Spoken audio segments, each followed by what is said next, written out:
The story begins with a boy named Pisin Molitor Patel, Pi for short. He grows up in India, where his family runs a zoo. Surrounded by animals, Pi learns early that nature is beautiful, dangerous, and never sentimental.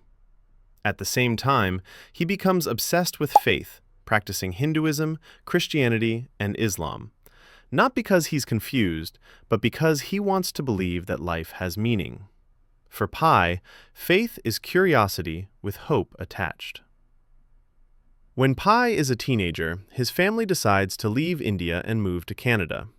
They sell their zoo animals and board a massive cargo ship to cross the Pacific.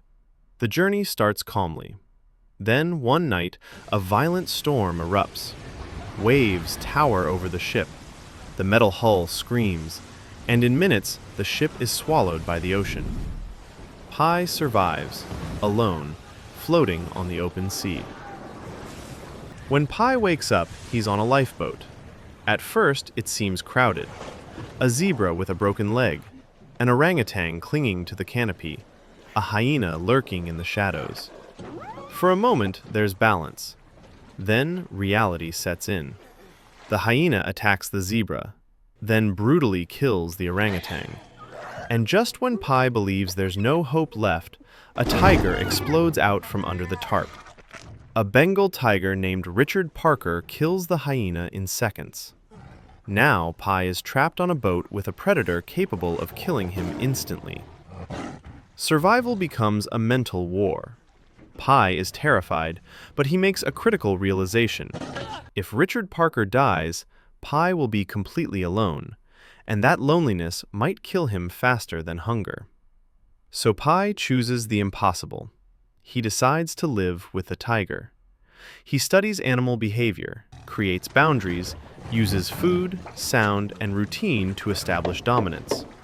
Slowly, fear turns into respect. The lifeboat becomes a shared territory. 2 survivors, 1 fragile piece. The ocean itself becomes a character. Days turn into weeks. Weeks turn into months.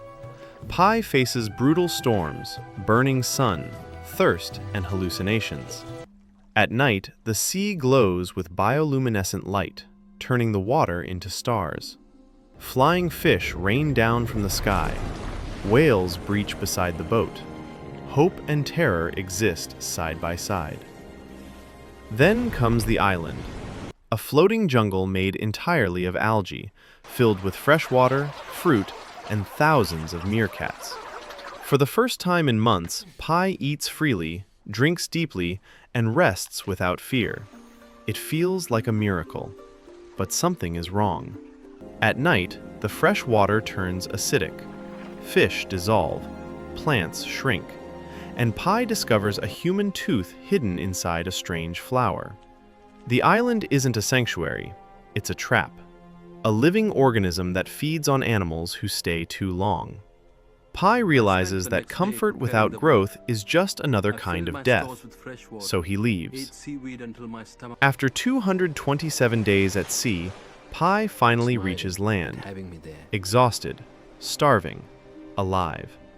Richard Parker jumps off the lifeboat and disappears into the jungle without hesitation, without a glance back. Pi waits. The tiger never returns, and that silent goodbye hurts more than any wound Pi suffered at sea. Later, officials question Pi about the shipwreck.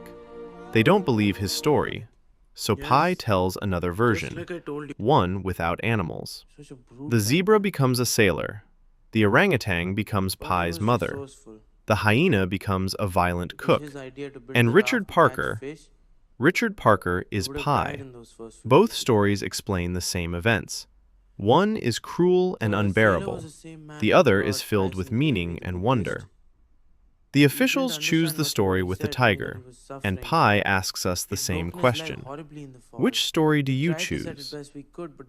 Because Life of Pi isn't really about the ocean, it's about faith, survival, and how sometimes the stories we believe are the only reason we make it through.